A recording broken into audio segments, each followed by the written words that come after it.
Я много работаю, но не чувствую себя богатой. Мне кажется, что все живут лучше меня. Ну а любые разговоры о деньгах вызывают у меня стресс. Узнали себя? Тогда давайте разбираться.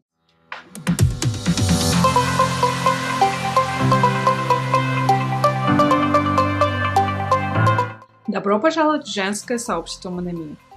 В нашем сообществе мы помогаем женщинам разобраться в своих финансах без лишнего стресса и сложной терминологии. Но перед тем, как мы начнем, очень хочется напомнить, что мы являемся образовательной платформой и не даем никаких финансовых, инвестиционных или налоговых рекомендаций. Информацию, которую мы вам даем здесь, создана для того, чтобы вы научились сами управлять своими финансами и сами принимали решения. Но опять же, если вы чувствуете, что вашего опыта недостаточно, мы рекомендуем обратиться к специалистам.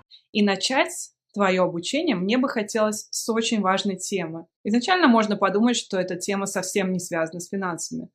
Но будь уверена, что именно с этого все и начинается. Итак, давайте поговорим, как же наши мысли влияют на наши действия и как это все взаимосвязано между собой. Наверное, каждый из вас сталкивался с такими мыслями. Как бы я ни работала, как бы я ни старалась, но мое финансовое положение не улучшается. И, к сожалению, это не только зависит от ваших доходов, от вашей зарплаты, но и то, как вы обращаетесь с деньгами. Поэтому очень часто мы, даже хорошо зарабатывая, не можем почувствовать расслабление, почувствовать, что у нас есть достаточная сумма денег, чтобы чувствовать себя комфортно. Как вы видите на этом слайде, мы все приходим с разными опытами, с разными мыслями, с разными переживаниями, но результат один. Мы не чувствуем удовлетворения и не знаем, куда пойти дальше, чтобы исправить эту ситуацию. Самое главное – это то, как мы думаем. Любое действие, не только финансовое планирование, в принципе, любое действие, которое мы совершаем, начинается здесь, начинается в голове. Сначала мы думаем, и потом действуем.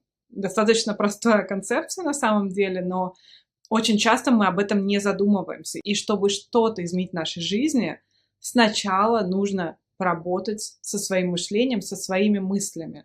Давайте я вам приведу очень простой пример, как это может работать. Допустим, вы очень много работали, целую неделю, и чувствуете себя изнеможденными, усталыми, и хочется как-то себя порадовать, поблагодарить себя. И как мы это делаем обычно? Мы идем и делаем онлайн-шоппинг, покупаем какую-то безделушку, и на какой-то краткосрочный момент чувствуем себя счастливыми. Но, как вы уже, наверное, замечали, подумайте об этом сейчас. Купив какую-то очередную ерунду, очень часто через какое-то время ощущение радости заканчивается, и мы чувствуем вину. И на самом деле мы теперь чувствуем не только себя усталыми, но еще и виноватыми. И еще и потеряли деньги. Есть другой сценарий. Опять же, я уверена, что он знаком каждому. И в этом огромную роль играют социальные платформы, которые очень часто нас провоцируют на такие действия, когда мы смотрим на других людей, которые выкладывают лучшую версию себя в социальные сети, и мы думаем, все живут лучше меня, и мне нужно что-то сделать, чтобы соответствовать. Что мы делаем? Мы можем покупать дорогие вещи, дорогую одежду, и потом выкладывать это все в социальную сеть. Зачем это делаем? Мы хотим себя убедить, что мы соответствуем, мы не хуже, мы в стае, грубо говоря, да, это какие-то наши глубинные еще вещи работают, но суть одна, что мы изначально делаем какой-то поступок, потому что мы хотим соответствовать другим.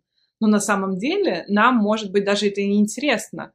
И у нас совсем другие приоритеты, но мы чувствуем, что мы должны не отставать. И поэтому мы ощущаем такое давление, и поэтому начинаем делать эти покупки, которые нам совсем не нужны. И потом, опять же, на какое-то время мы ощущаем радость, но очень скоро, опять же, такой же результат, что мы видим, что на самом деле мы не стали соответствовать, и себя лучше чувствовать тоже не стали. Поэтому, опять же, такой сценарий тоже имеет место быть, но когда такое происходит, нужно отрефлексировать этот момент. Ну и самый любимый, наверное, мой сценарий, который очень часто встречается с девушками, которые амбициозные, которые точно знают, как они хотят жить, но они просто не начинают. Почему не начинают?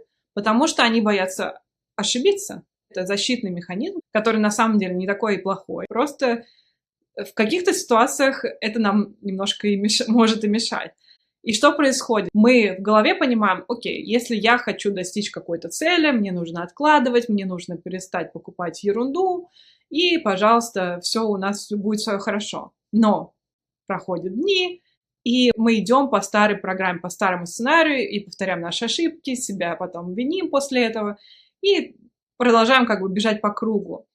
Почему так происходит? Не потому, что мы какие-то глупые, правильно? Я не могу начать. Почему? Потому что мой организм не хочет создавать лишний стресс для меня. И это нормально. Именно поэтому очень важно, когда вы меняете что-то в своей жизни, делать это постепенно.